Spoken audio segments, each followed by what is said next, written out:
ফলতায় পুনর্নির্বাচনে কড়া নিরাপত্তা, ভোট ঘিরে উৎসবের আবহ। দক্ষিণ 24 পরগনার ফলতায় বিধানসভা কেন্দ্রে আজ চলছে বহু চর্চিত পুনর্নির্বাচন। সকাল থেকে বিভিন্ন বুথের বাইরে ভোটারদের দীর্ঘ লাইন চোখে পড়েছে। মোট 285টি বুথে ভোট গ্রহণ চলছে কড়া নিরাপত্তার মধ্যে। মোতায়েন করা হয়েছে 35 কোম্পানি কেন্দ্রীয় বাহিনী। পুলিশ ও কেন্দ্রীয় বাহিনীর জওয়ানরা এলাকায় টহল দিয়ে ভোটারদের আশ্বস্ত করছেন যাতে মানুষ নির্ভয়ে ভোট দিতে পারেন।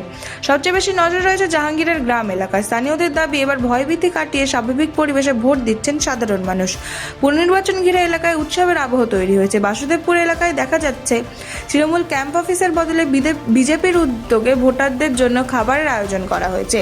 সকালে আলুর দম, মুড়ি এবং দুপুরে মাছ ভাতের ব্যবস্থা করা হয়েছে। রান্নার জন্য আনা হয়েছে বস্তা বস্তা আলু ও মুড়ি। এখন নজর দিনভর পরিস্থিতি কতটা শান্ত থাকে এবং ভোটের হার কোথায় গিয়ে পৌঁছায়।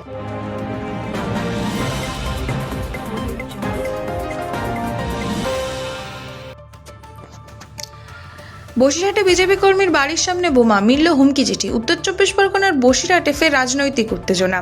বসিরহাট দক্ষিণ বিধানসভা কেন্দ্রের শোষিনা পঞ্চায়েত এলাকায় বিজেপি কর্মীর বাড়ির সামনের উদ্ধার হলো দুটি তাজা বোমা ও একটি হুমকি চিঠি।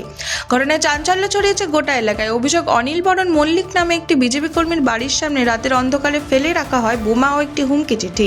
সকালে স্থানীয়রাও বিষয়টি দেখতে পেয়ে খবর দেন পুলিশকে। ঘটনাস্থলে পৌঁছায় বসিরহাট থানার পুলিশ। এই ঘটনায় তৃণমূলের দিকেই অভিযোগের আঙুল তুলেছে বিজেপি।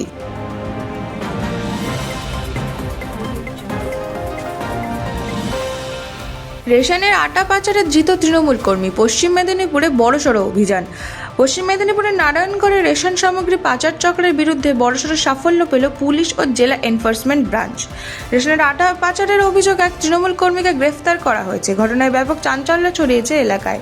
পুলিশ সূত্রে জানা গিয়েছে, নারায়ণগড় থানার পুলিশ এবং জেলা এনফোর্সমেন্ট ব্রাঞ্চ যৌথভাবে অভিযান চালিয়ে অভিযুক্তের 3টি গুদাম ঘরে তল্লাশি চালায়। সেখান থেকে উদ্ধার হয় বিপুল পরিমাণ সরকারি রেশনের আটা। উদ্ধার হওয়া বস্তাগুলির গায়ে সরকারি স্ট্যাম্পও পাওয়া গেছে বলে দাবি তদন্তকারীদের। প্রাথমিক সূত্রে পুলিশের অনুমান, বিভিন্ন রেশন ডিলারের মাধ্যমে সরকারি আটা সংগ্রহ করে তা গুদাম ঘরে করা হতো। পরে সেই আটা বাইরে পাচার করা হচ্ছিল। ঘটনায় আর কেউ জড়িত আছে কিনা তা খতিয়ে দেখছে পুলিশ।